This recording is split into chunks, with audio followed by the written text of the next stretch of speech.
Dr. Darren Webber, thanks for spending some time with me. We're looking at a new case we're going to design together, denture case that you're actually, this is a real life case you're going to design. And so we'll talk through this. And really my first question to you is, you've recently in the past few years transitioned from analog to digital, and now you're using exocad. I'd love to just hear about that journey and with dentures specifically, and kind of where you've come from and where you are today with digital workflows. Yeah, thanks for having me. Yeah, I came into this I've been in the same practice for 17 years. Came into this practice right out of dental school. We learned some denture, you know, the process of making a denture, but we didn't really I wouldn't say we really learned it good enough to be able to do it. But I came into an office where they were doing a lot of dentures, a lot of surgery. And so I was able to learn pretty quick just the process of making a denture, analog style, and did that for probably close to 10 years, and had a dental assistant that was super talented in that she could do the whole process really from taking the impression all the way to delivery. So setting the teeth and everything. And so she would, set the teeth and do all that. We check all along the way what was going on. But really, as far as that process, the thing that was hard was, it's so labor intensive and just takes a lot of time when you are in the lab, you're waiting for things to set, just a lot of time back and forth. And so for a long time, I was looking for an opportunity, how could we make this quicker? Because I was doing a lot of them.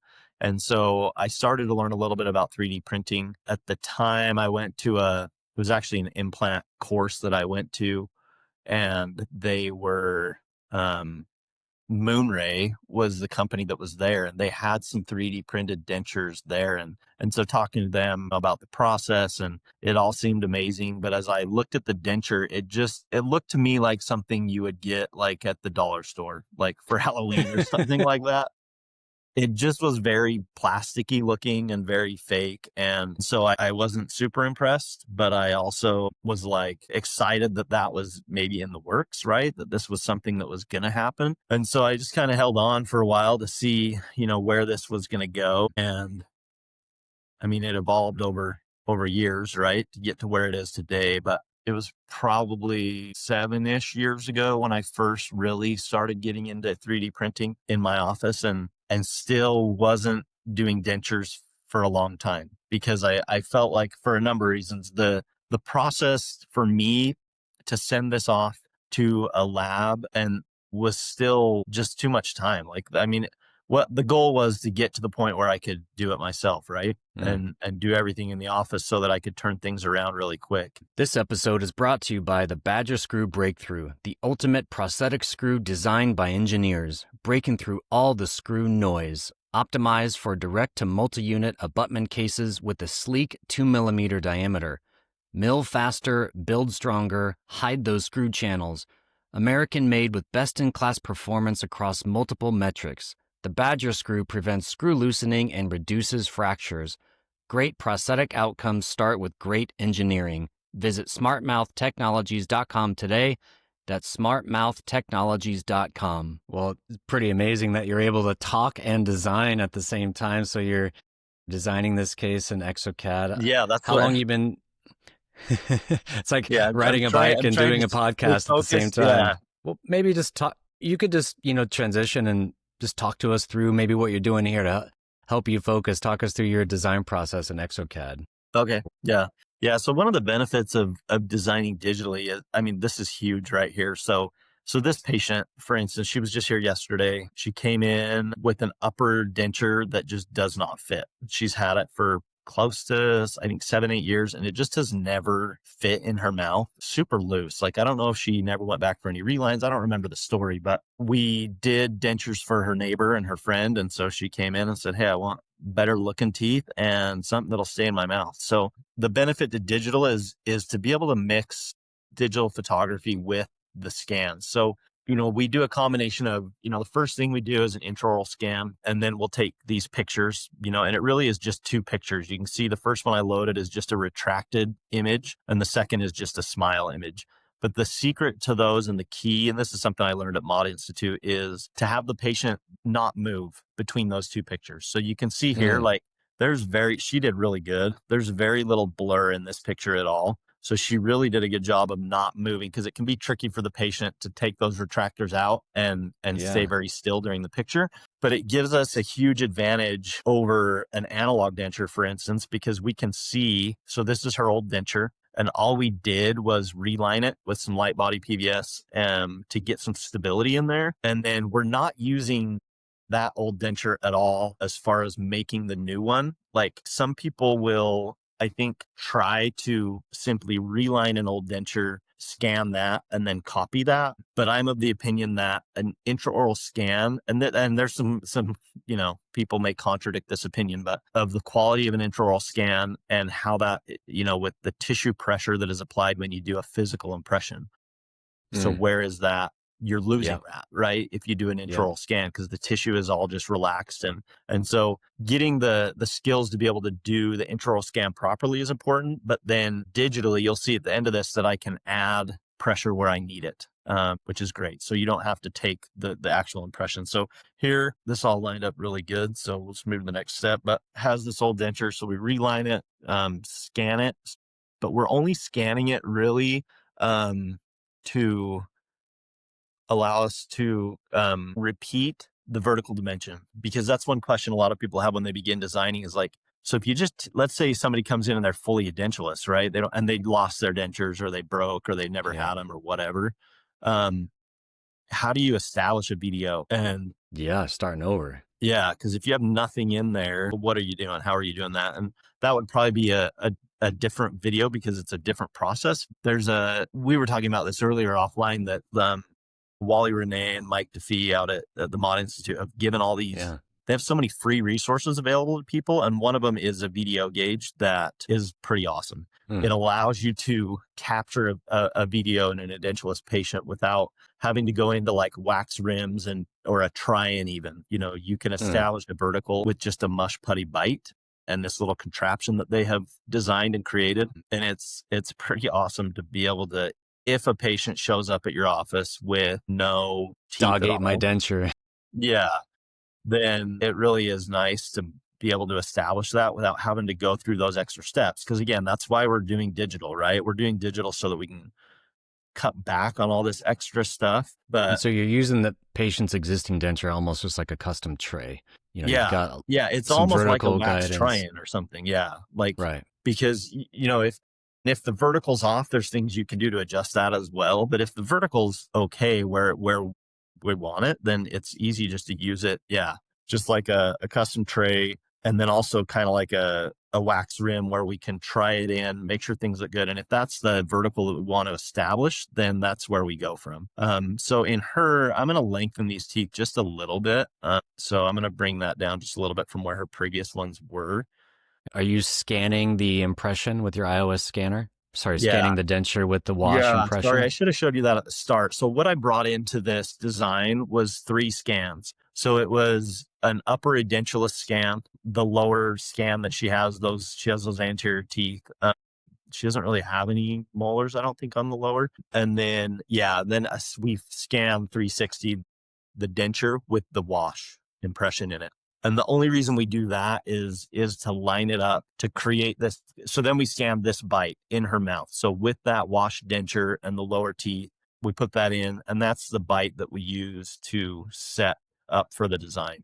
So we bring that in, and then it allows us to take the mesh, which is the edentulous scan, and using, coordinated points, we can pull it over into this established bite. And your digital mounting with 3-point alignment. Yes, exactly. Yeah, so awesome. I think we're okay right there. So getting the teeth, just using these, I just try and get them kind of in the ballpark here. And then in the next steps, we'll get them really honed in. But remind me what you do, Rob. Like are you full-time in a lab? Remind me what you do. Yeah, so Rebel 3D is a new expression of connecting doctors with a personal CAD technician. So we do design service for dentists, training and education, consulting with digital workflow, and then we also do manufacturing, where we manufacture Today, we're just manufacturing zirconia crowns. We'll be looking to expand our manufacturing options. I believe that every dentist needs and deserves a personal CAD technician that they could call upon when they need some help, whether it's overflow or they got a complex case that they want to talk to someone through and maybe have this technician design it for them. And then I think a lot of dentists like yourself are, printing and making some prosthetics in-house, but then also you need a good manufacturing partner to make prosthetics for you. And so that's what Rebel 3D is all about, is connecting a personal CAD technician to every dentist. That's awesome. Been in dentistry almost 20 years. Used to own a lab and then had a design center, sold that to 3Shape. And then I also work at Harvest Dental for my main job. And then Rebel 3D is something I work a little bit on. Nice. More your passion, maybe. Yeah, it's a passion project. Just having fun. Yeah. So, we were doing analog dentures forever and ever. And then 3D printing kind of came along and was getting to a point where I felt like it was getting close to being, I think good enough to really look into it. And that's when I really started really looking into 3D printing. And started, with the most basic stuff, printing models and surgical guides. And, probably started mostly models and night guards and then clear aligners. Yeah. Because those are super pretty easy. Yeah, easy stuff that anybody can implement, can save a ton of time and money and just make things just so much more efficient. 100%. Like if I was talking to a dentist that wanted to get into 3D printing, my recommendation would be buy a printer and just do night guards. There's actually a strong business case. You could afford to pay for your printer and just print and sell night guards in your practice and help, bruxism patients protect their teeth, and then expand from there as you get more confident in other workflows. Yeah. Yeah. And really just learning like the basics of like, how does the 3D printer even work and that kind of stuff before you, Yeah. I think people can get overwhelmed if they say, I want to get in and design a denture today. It's a little more involved. And yeah, you've got to print a base and print some teeth, and you got some assembly and post-processing and finishing. And those are all, you're doing some lab work. Yeah. But, so once I started into printing, and I knew dentures were kind of the end goal for me. But it took some time to get there. I think just the learning curve of learning the software was one thing, but once you learn it, it really is so powerful to be able to do so much that you maybe weren't doing before. And there's services too. I think this is one of the things in dentistry is like, there's so many people, maybe similar to like what you're doing, where you can outsource parts of, if there's part of this job that you don't love, like there's people that love doing it. Yeah. I actually enjoy designing. I find it really kind of therapeutic and fun, and it's challenging, which, you get a case like this, especially like where they've got this lower opposing arch that's just kind of all over the place. Oh, yeah. So we're not going to get like a perfect upper arch. Like that's just the reality of it. So I have to make some little adjustments here and there so that we're not ending up with too crazy of a look here. But yeah, an upper denture over an existing lower can be challenging, and I think you have one of those cases right here. Talk to us with, how long have you been designing dentures in exocad? What was the learning curve like? And, how's that journey been going? Yeah, so I started taking courses about a year and a half, 2 years ago with the Mod Institute. I took a course out there and left the course feeling like, yeah, that's really awesome, but maybe not something I can do. I wasn't feeling super confident, but it was something I wanted to do. And as I took more and more online courses and figured things out, I bought the software. That was a big commitment for me because it's an expensive software. And if you're not going to use it, it's an expensive thing just to let sit around your office. But it's one of those things that since I've had it, like I use it every day, and it's just such a powerful software that allows me to do so many things that I bought the software in January of this year, and I just took as many courses as I could for online, for design and things like that. And just spent a lot of early morning. I would just come into my office early in the morning and just grab a denture case and just get designing. It was really just a lot of trial and error to try and figure out like what mistakes I was making. Cause it can be super frustrating, but hold on here. This is pretty cool. So you've got the Smile design window open so you can see it related to her lip as you're Yeah. making design modifications. This episode is brought to you by Rebel Crown. Are your dental crowns seated in minutes with flush margins and personal one-on-one service? If not, it's your time to rebel. The Rebel Crown is designed by your personal technician who you can call or text anytime. Milled with premium Harvest Nanozirconia, manufactured here in the USA with a 1-week turnaround time. Learn more at rebel3d.com. That's REBEL 3D.com. Yeah. Thanks for stopping me, because sometimes I forget how amazing this software is. I'm like, I'm doing what I'm doing. But yeah, to be able to look at like a live, version of this patient, like you move one tooth and you can see it move live in their like actual smile, is amazing. And Yeah. the little tools like that exocad has that are just really are good. So you can see like in this patient, I mean, her lower teeth are just kind of wreaking havoc on what we're trying to do here with this design. But so I'm going to What class of bite is she in? That looks like a little bit of a crossbite. It's like a class 7. I was like, man, is this thing mounted properly? Yeah. Yeah, she's got kind of a wild bite here, but that's better.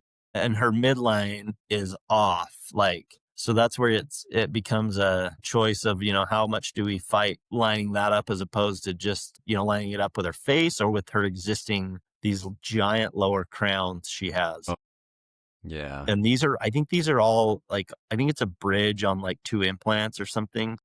This is a tough case. But yeah, so I mean, I've been designing really only for 10 months now, I guess, because I really started dentures in January. And so this year has just been a ton of growth and learning and challenge. But I feel like I'm just in these last few months getting to a point where I'm like really figuring it out and able to do things.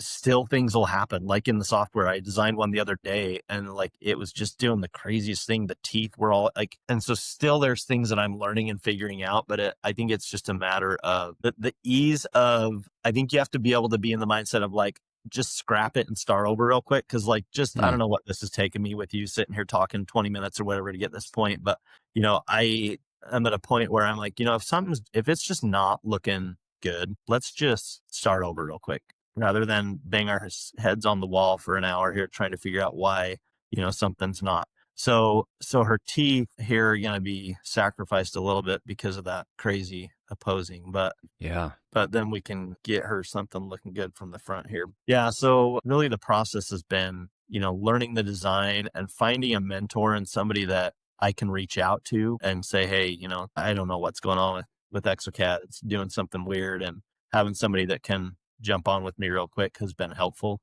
That's super. So who do you use for your hotline if you get into a bind? When I get into a bind, I'll call Wally or Mike DeFee.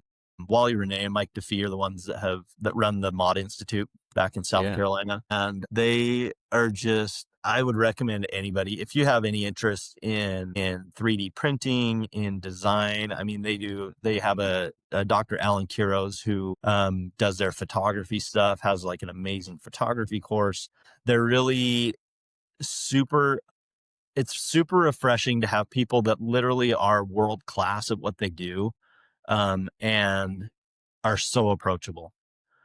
That's amazing. Like you can go talk to them. I can text Mike or Wally or call them and they will jump on with me real quick and, help me figure something out if, exocad's being crazy and they do. And what I was touching on earlier is like, there's plenty of companies that will offer like a design service or, to do different things. And this is maybe similar to what you do with looking at, you're saying you think everybody should have kind of a CAD personal design technician. Yeah. And so similar to that, like what they do, they have a design service there. It's amazing. And so you don't have to do everything yourself, I guess is what I'm saying. And that's how I started. When I started doing dentures a year ago, digitally and 3D printing them, I was having Mod design my dentures, and they have a designer there. If you are on the Instagram, you can follow her. Her name's Danny, the designer, super talented. As they do at the Mod Institute, they go out and they bring people from all over the world. They literally handpicked her out of Chile to come up and move to the US Wow. and design for them. And so when you're, at the top of your game, that's pretty amazing. And she's Yeah. super talented if you just go check out her stuff. Yeah, so that's where I did. This is way off to the side here. Yeah, this is a tricky one, huh? I should have picked an easier one. This is a class 7. The more I Yeah, look at it, it's like, holy right? moly. Yeah, she's way out here. But yeah, so yeah, the design process has been it's fun and it's challenging, but it once you get it down, just the convenience of being able to do this for somebody so quickly is pretty amazing to be able to bring this in house, and especially like I said, where I was doing it analog for so long. Bring these all in. Would you say you've drunk the digital Kool-Aid? Like there's no looking back. You're committed to this. You love it. Yeah, I really don't see how you could, at this point, how I could live without all these things. And a lot of it is, I mean, patients come in and you're able to turn things around so quickly for them is huge, right? So like this patient was just here yesterday and she's not in a huge rush. I mean, she has a denture in there, but let's say somebody shows up and they're like, "Hey, my dog ate my denture and I got a wedding tomorrow," Yeah.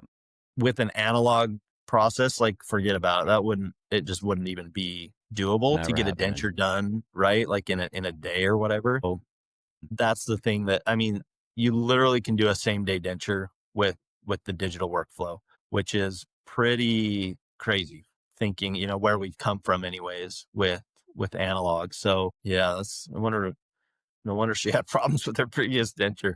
And this is one of those cases that are super difficult. She was way compromised coming in.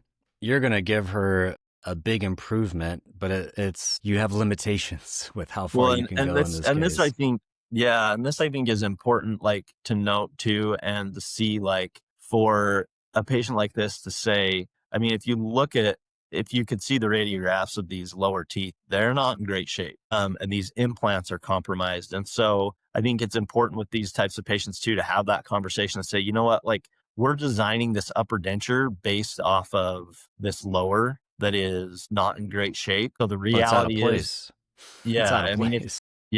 if you end up, so more likely when you end up losing these lower teeth, like I would do a full redesign and redesign the upper and get everything in a much better position, right? Because right now it's all over the place. Yeah, any concern with the retention of this upper denture and just, when she's chewing and Yeah, because everything's so far off the ridge. I mean, ideally this canine would be clear in here. I know. Right. Yeah. And so, yeah, that's I mean, it's going to be a challenge.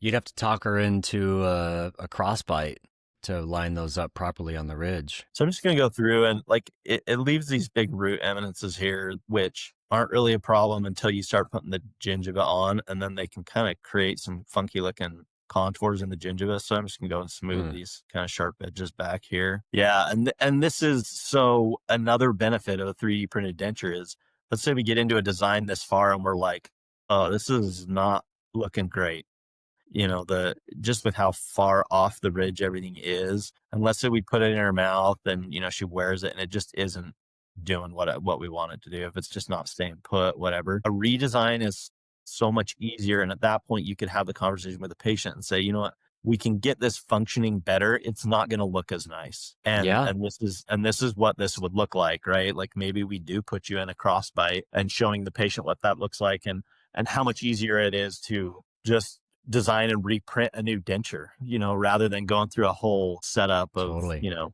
changing Well, and everything. you in the exocad smile design, if you did design her into a crossbite and say this new denture would fit way better, but this is how it's going to look, and then making sure she's aware of that before you go ahead and produce that denture for her, so you can really get a good feel for how it's going to look.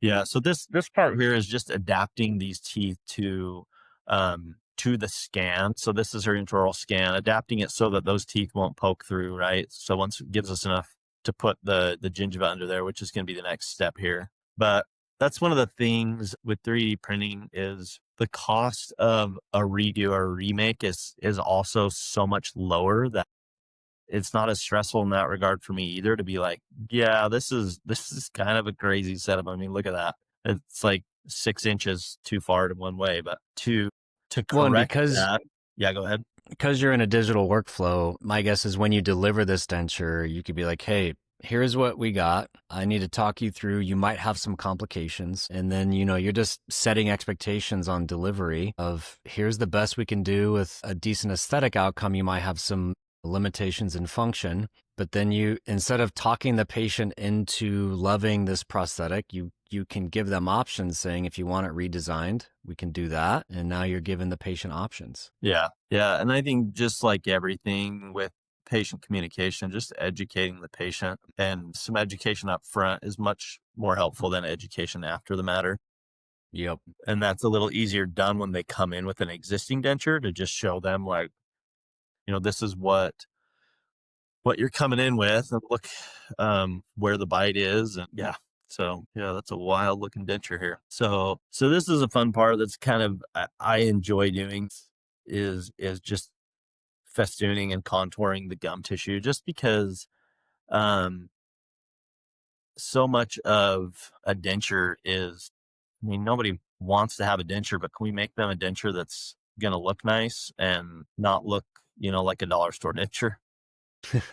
And just by simply adding some, characteristics to it that are going to make it. Yeah. And the reality too is um, I had this patient. He's one of those, just a character, and he comes in and he's a truck driver, and he'd been in a bad truck accident and lost, like in the aftermath of everything, lost both of his dentures, upper and lower, gone. Oh. And they were dentures I had made for him several years ago, just a regular analog denture. And so he comes in and he's got nothing to start from. We do the whole process with, this VDO gauge that I've got from the Mod Institute, and we try the denture in, and he comes back a few days later, we get the denture in, and he is just like blown away. And he says That's to me, awesome. I don't know if you're going to need to edit this, but he says, holy shit. He says, Dr. Webber, you're the shit. And I was like, well, thank you. And he was like pulling it, and it was suction, and he was getting suction on the lower. And it was like, yeah, that's amazing. That's awesome. And that was just the try-in, a monolithic try-in, or was that the final? No, that was the final. I just went straight to final. I love that. Hold on, tissue VDO gauge straight to final. Yeah. And that's amazing. Everything was perfect. And the funny part about the story is that he was so happy. And then like 3 days later, I get this letter in the mail from a different patient that I had just done a denture on. And it says, it was attached to his bill. He owed like another $30 or something. And so he sent a check in, and he put a note that said, worst denture ever. He said, I can't keep them in my mouth. I can't eat with them, blah, blah, all this stuff. And so it was like just a full circle moment of like, I'm amazing at designing dentures, to like, I'm actually the worst at designing dentures. And that's just, if you want to design and do dentures, that's going to kind of be your life. But yeah, so, top of the world to the bottom pretty quick. But yeah, it's in a lot of ways, it's compromised treatment. We're trying to make the best we can with what we got. And a lot of times, like this case right here, this is not an easy one. Yeah, not ideal for sure. I don't know. Maybe there's something wrong with me. I guess I like this challenge of like trying to figure this stuff out.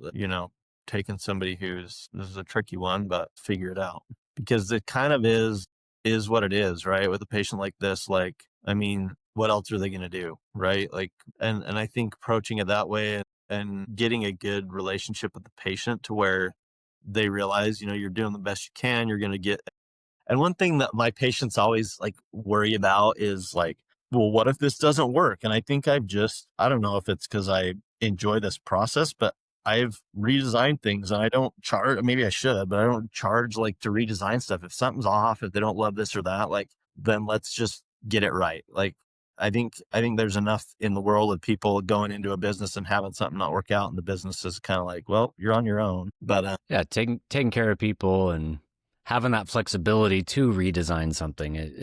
There is value in your time, but you're not having to, pay a new lab bill or what. But yeah, it's been rewarding. It's been good. And I think for me, the goal really is to like bring my team into this too and get them more comfortable designing and doing this stuff so that it doesn't have to always just be me, right? Sure. Yeah. Training your team how to design, very important. They can help shoulder the load. So obviously this is a more challenging case. On average, how long does it take you to design a denture, upper or lower? If I did upper lower and they have existing like this, it's probably under an hour if it's not too crazy. Stuff like this gets a little bit more involved. Like I said, I should have picked an easier one for this. I didn't even think about it, but um Hey, yeah.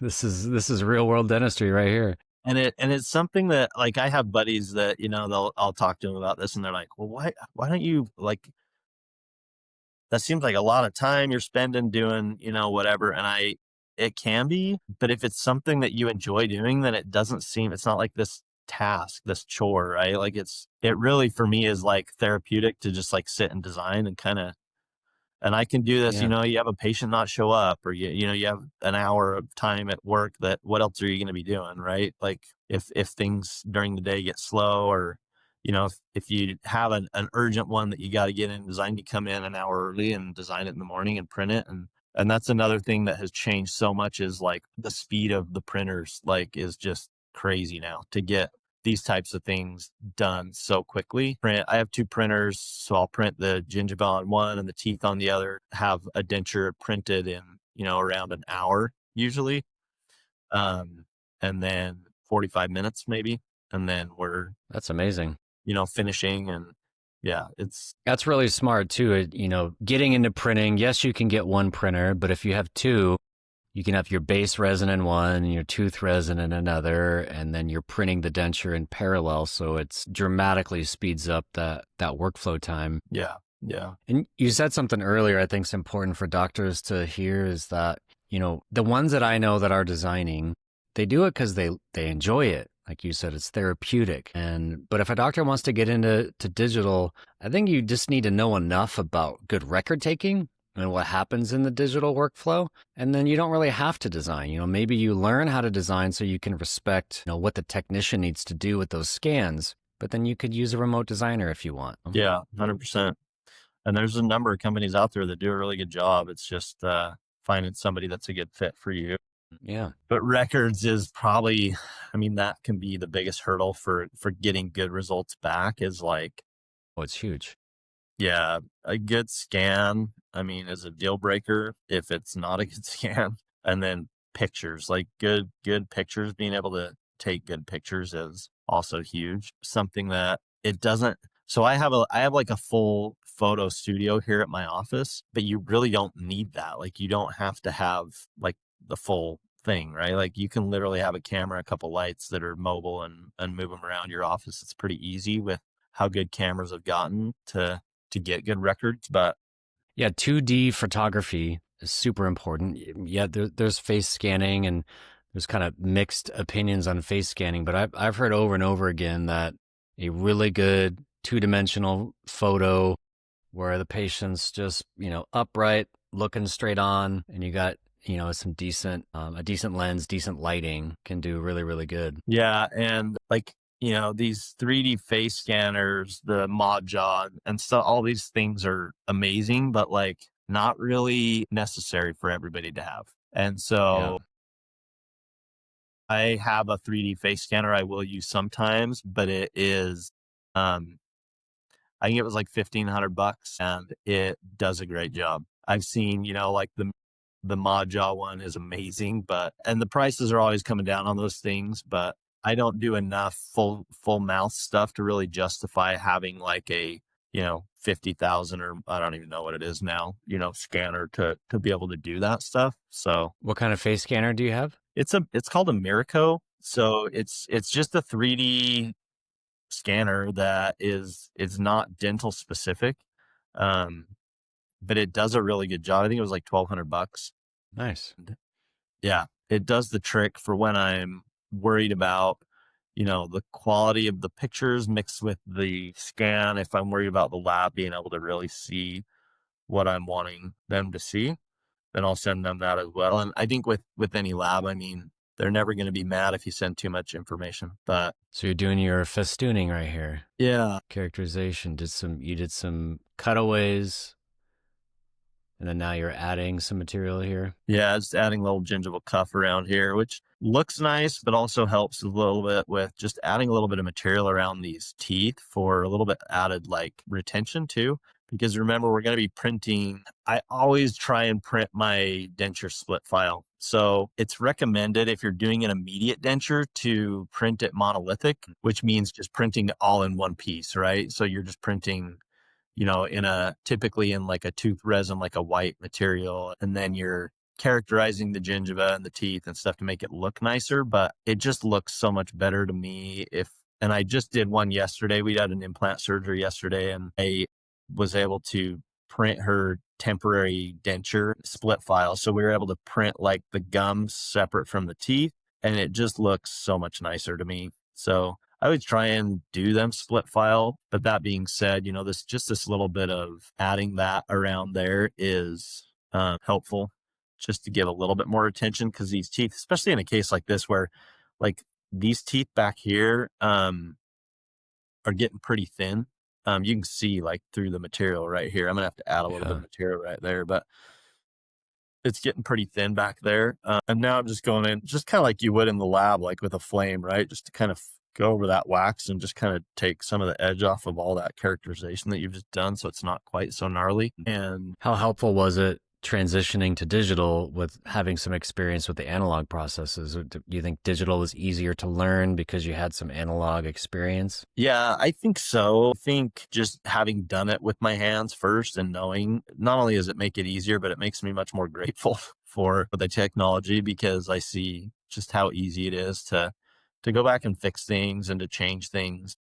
But I know, so I had a student come by a month or two ago that had just graduated. He was in town to visit like in-laws before he moved off to where he was going to go practice. He had just finished dental school, and it was pretty amazing. He was showing me on his phone all these videos and pictures of design that he had done in dental school, of designing dentures and veneers and like full mouth stuff that he was doing as a dental student, which was pretty awesome, because I'm old. And so we didn't have all this stuff back then, in the early 2000s when I went to dental school. But so amazing to see these kids coming out of school already learning like, these things that are really the future of dentistry and really just how things are going to be done. So yeah, I agree. A lot of students coming out of dental school are learning digital workflow in dental school, right? And so, for you had to learn digital workflow after you were, multiple years in practice, which is not easy, changing workflow, changing, what and how you're going to execute treatment in your practice, in the middle of your career. That's not easy. Yeah, it is. And I think that's where I've seen, as I go to present at different groups or whatever, and some of the older doctors that are just so hesitant to change. But then I see some doctors that are like getting close to retirement and they're learning all this new stuff. And I think it's awesome. I think, to not feel like you're beyond learning. I've told people before when they're like, how long do you want to practice? I always tell them like, I want to practice as long as I feel like I still really care about what I'm doing. And like, absolutely. Amen to that. If you're doing what you love, retirement could just be working 2 days a week, not 4 days a week, right? Just if you're doing what you love, you'll keep doing it, having fun. Yeah. And caring about the outcomes, right? Like, is the quality of what I'm giving somebody, is that still important to me? And if it's not, then I probably need to hang it up. And that's really, I think, how I'll probably end up deciding when I don't practice anymore, would be when I'm like not as careful with what I'm doing, or, worrying about the little details of things like that, because I think that's what patients deserve, is just to get the best we can give them. So these are the connectors. So when you print split file like this and you've got the gums and the teeth separate, there's going to be these little things that adds in to help the teeth be so that they're not individual teeth. Yeah, just to add some strength here.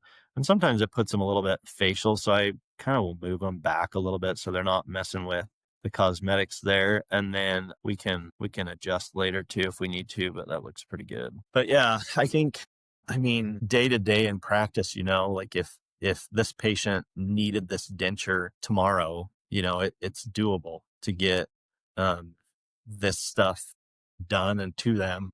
Whereas, in the analog world, it just never was. And so, Totally.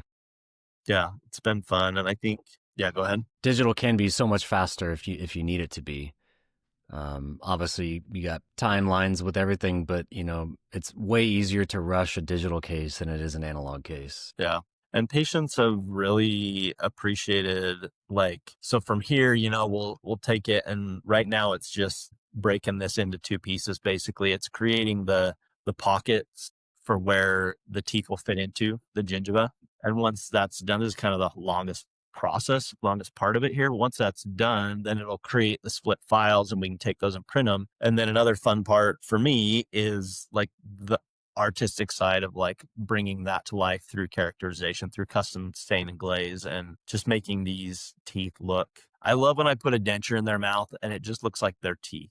It doesn't look like, yes, and especially a denture like this that is kind of wonky, right? It's not perfect for sure. We don't have an ideal occlusion in here, but we're matching up against an definitely unideal lower. But to be able to take this and make these teeth just look really natural. And then, you see the picture of her here with, her previous dentures, and see if I can get rid of that here. And they just look like dentures to me. They just look you can tell they're not teeth for sure. Yeah. So, I mean, that's the fun part for me, is to take and make these from here and then, characterize them and make them look good, just natural, which doesn't always mean bright white. And I always have that conversation with patients too. Exactly. Yeah. I Hollywood posted paper on white. Instagram 3 weeks ago. I posted this video of me characterizing this denture, and all the comments were like, "Why would you make them so yellow?" And I was like, "Well, most people's real teeth, when you're in your 60s and 70s, are going to be kind of yellow, and so it's okay not to have toilet bowl white teeth for when you're in your 70s. It's fine." Some people want that Hollywood white, but if you want to look like you have natural teeth, 7 years old and you're a smoker and drink lots of coffee, well, you probably should have teeth that have a little intentional staining to them to look appropriate. Yeah. Yeah. Yep. Anyway, Dr. Darren, yeah. this has been super cool. Thanks for spending time with me. And so how many digital dentures do you think you've done so far this year in your journey? As far as me scanning, designing, probably 30 to 40. Oh, yeah, not a ton, but enough to figure this process out. And you're enjoying it? No looking back? Yeah, it's actually reinvigorated my passion for dentistry, digital design in general. Dentistry was getting pretty boring for me about 7-8 years ago. I was just seeing a ton of patients that were crowns and fillings and extraction, and I wasn't doing any implants, and I wasn't doing any of this digital design or 3D printing stuff. And it really was just getting kind of mundane. And so really, I really attribute CE is super important for dentists. And that's the biggest part of what got me going in all this. Yeah. Just finding things in dentistry that make things fun again, because it can get pretty boring, pretty mundane. Yeah, for sure. If you had to summarize as we wrap up here, what are the top reasons for digital dentures that you love? So now that you're doing it digitally, what are you experiencing that you're I love it, I'm never going back, for these reasons, digital dentures are the way to go? Yeah. I mean, for me, it's the customizability. To be able to do stuff quickly is huge. And all that aside, probably the best thing about it for me is the creative outlet that it's been for me to get on here and design and do, the festooning and do all that, has just brought it's fun. It's just brought a different aspect to my practice, something that I think is unique that not a lot of dentists do. But something that I think if you enjoy design and art and stuff like that, that it's something that you maybe would really like to do as well. That's awesome. Well, thanks for spending time with me. I'd love to do another recording where we go into the printing and post-processing and characterization part of these. I think that'd be really fun content to share, but that'll be for another time. Yeah, sure. It'd be great. Dr. Darren, thank you so much for hanging with me, and look forward to seeing you on the journey. Yeah.